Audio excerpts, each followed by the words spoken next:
A Bíblia ela contém a mente de Deus dando condições ao homem. Os seus preceitos são justos, suas histórias verdadeiríssimas, as decisões da mesma é imutável.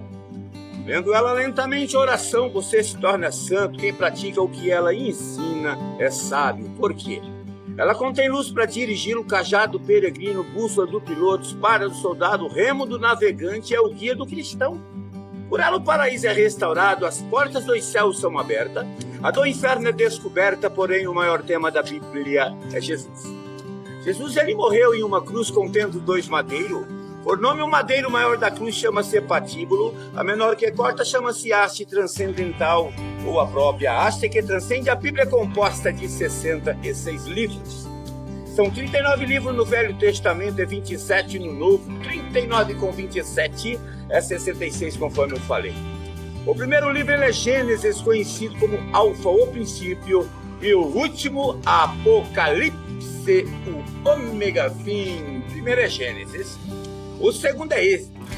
O terceiro é Levítico, o quarto é Números, o quinto é o Deuteronômio, o quinto e último livro que Moisés escreveu, conhecido como Pentateuco.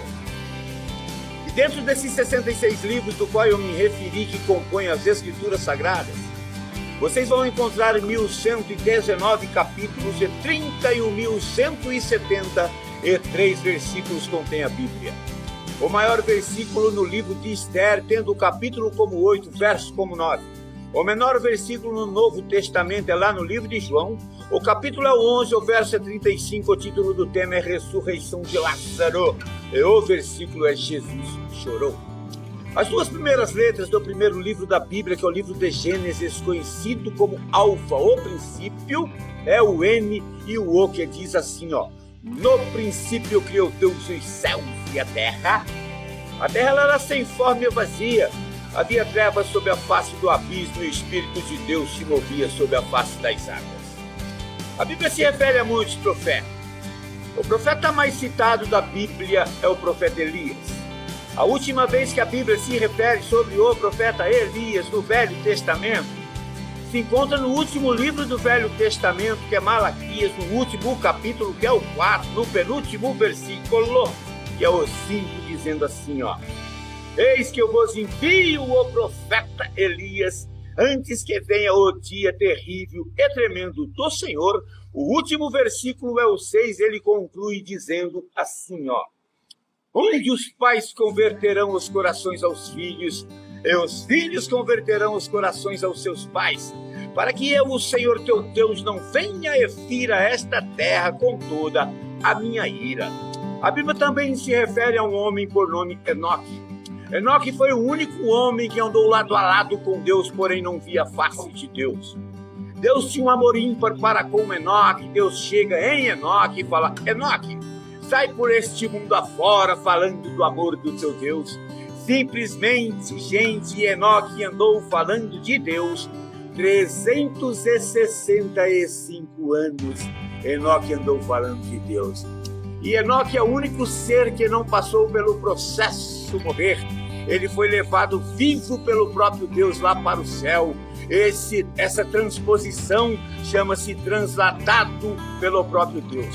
Existem personagens da Bíblia que foram arrebatados por anjos a serviço de Deus, mas pelo próprio Deus somente. Enoque. A Bíblia também se refere a um homem por nome Jó. Exemplo do cristianismo, patriarca da paciência, é o único homem escolhido pelo próprio Deus a dedo para ser testemunhado por Deus perante Satanás, foi Jó.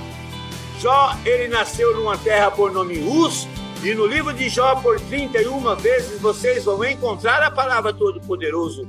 Também no livro de Jó nasce, é oferecido pela primeira vez na história da humanidade a eutanásia. Os estudiosos taxam a doença de Jó como leishmaniose, outros elefantiose, outros câncer supurante que atinge a genitália externa de Jó.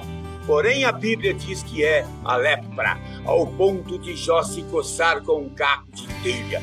Desfigurante a aparência de Jó. Jó ele raspa sua cabeça, rasgando o seu manto. Ele lança-se nu sobre o pó da terra, com o rosto no pó da terra. e o corpo também. Creio eu para sentir o frescor da terra pelas chagas que havia em seu corpo. Mas em nenhum instante Jó blasfema de Deus nesta prova.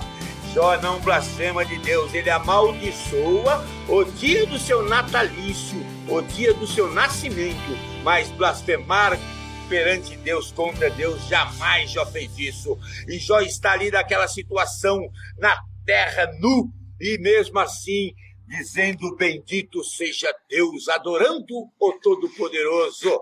Neste momento, a mulher de Jó chega e encontra ele naquela situação desfigurante. Ela não se contém de ver Jó adorando Deus. Ela fala: homem, homem, homem. Olha a situação que você se encontra, homem, e tu ainda fica retendo fidelidade a esse teu Deus aí, homem. Você está apodrecendo vivo. O melhor que você tem a fazer, homem, é amaldiçoar este teu Deus e morrer. Ela acaba de oferecer a ele a eutanásia. A Bíblia diz que Jó, com um sacrifício imenso, olha para ela e diz: mulher, mulher, mulher. Como uma louca fala tu, mulher? Eu vim nu do ventre de minha mãe, e nu eu tornarei para lá. Eu vim do pó, para o próprio pó eu vou tornar. Mas tem um detalhe, mulher: de tudo isso que eu estou passando, a Bíblia diz que Jó aponta para o céu e diz essas palavras: